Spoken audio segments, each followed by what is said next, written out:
Bonjour à toutes et à tous et bienvenue sur C'est prêt dans 5 minutes, la chaîne qui vous propose de prendre en main en 5 minutes ou moins une application pour iPad utilisable dans le cadre de vos cours.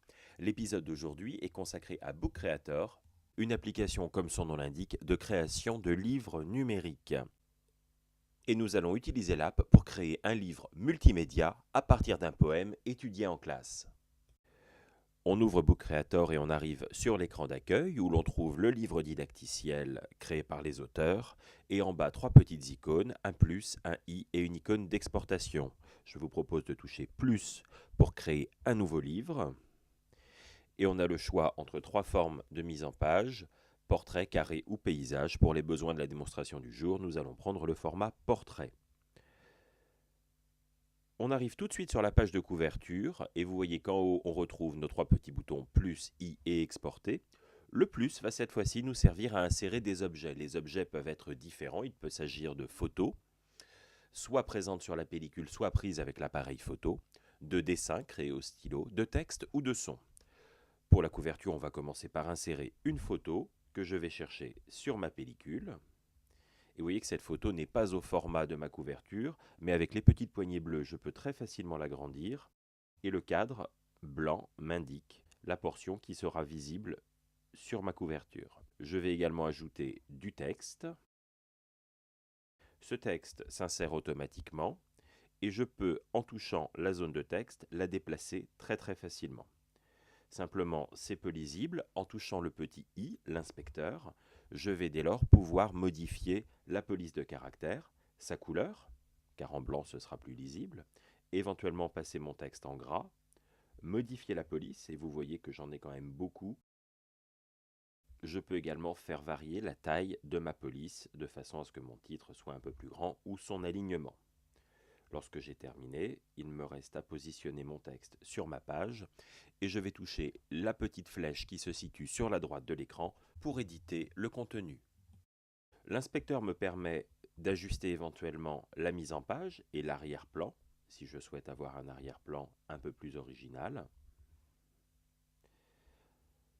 Je vais pouvoir insérer un élément texte contenant mon poème. Et vous voyez que par défaut, il conserve la mise en forme précédente de la police. Je la modifie à nouveau. Ça va relativement vite.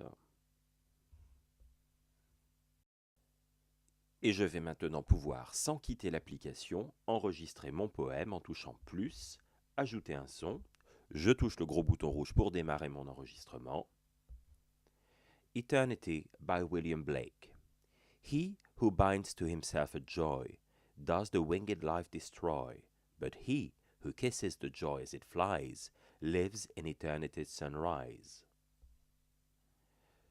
Lorsque j'arrête l'enregistrement, il me propose de l'utiliser. Je touche oui et il insère automatiquement le player que je peux déplacer sur la page. Parmi tous les éléments que je peux insérer, je peux aller chercher des photos sur la pellicule, mais également, vous le voyez, des vidéos. Et là, je vais aller récupérer une biographie de William Blake. Il compresse automatiquement la vidéo et va l'insérer dans le livre sans que je n'ai aucune action particulière à faire. Enfin, je vais insérer un petit peu de texte pour indiquer de quoi traite ma vidéo. Le placer convenablement sur ma page. Et ceci étant fait, je peux retourner à l'écran d'accueil pour exporter mon livre. Je vais en modifier le titre et le nom de l'auteur.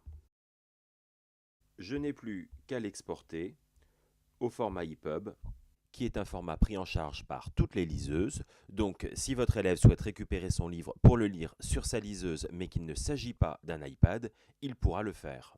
Pour le prévisualiser, nous allons le copier dans iBooks. Il lance automatiquement la liseuse intégrée à l'iPad et m'ouvre mon livre.